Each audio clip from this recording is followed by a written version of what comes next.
this Friends in Italy tour spends 3 nights each in these stops. We start in Rome, then we go to southern Tuscany, where we stay in a beautiful small town. Then we go to Bologna, which is considered the food capital of Italy, and our grand finale is in Venice. So the reason I call these tours my Friends in tours is because that's really my focus, is taking my American friends to meet my European friends, who are these passionate, charming, super knowledgeable experts in their local areas. And here is just one of many. This is Lorenzo, who is our guide in southern Tuscany. And he is both a trekking guide and a historian of the Etruscans and a sommelier, which is why he's showing off some local wine here. So you will, when you come on my tours, you'll feel like you've made not only 10 to 15 new American friends with all my wonderful tour members, but you're also going to feel like you've come away with some wonderful European friends who I'm going to introduce you to along the way. So one of my local friends is an American who lives in Venice. She's a writer, and her focus is on crafts.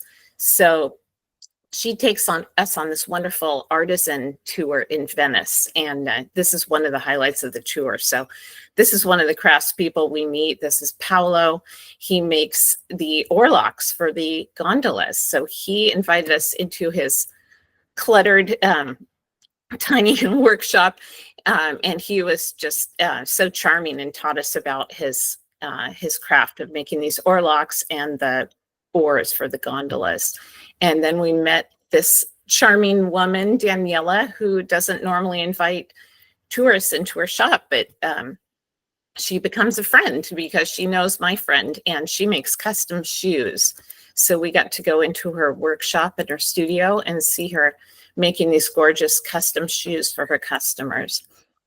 And then we went and visited this man Marino on the left with one of my tour members, attempting his craft, which is making gold leaf by hand. So he pounds gold ingots into this paper thin sheets of gold. And here's his wife, who carefully cuts the fine hair, just hair thin sheets of gold into precise squares.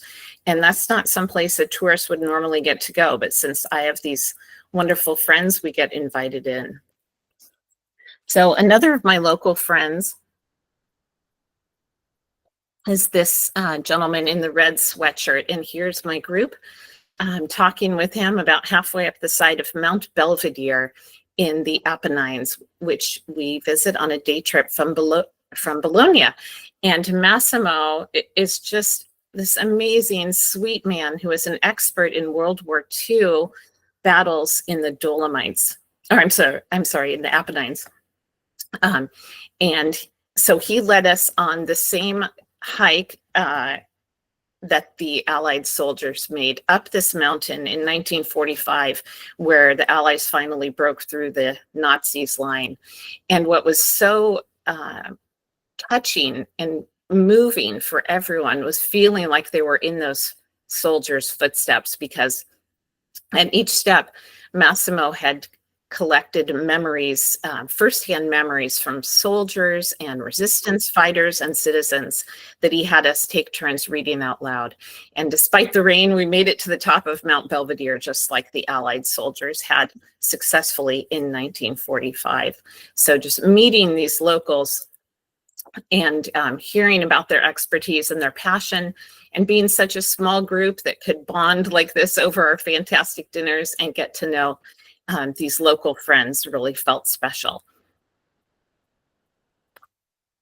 So that's my quick highlights for my Italy tour.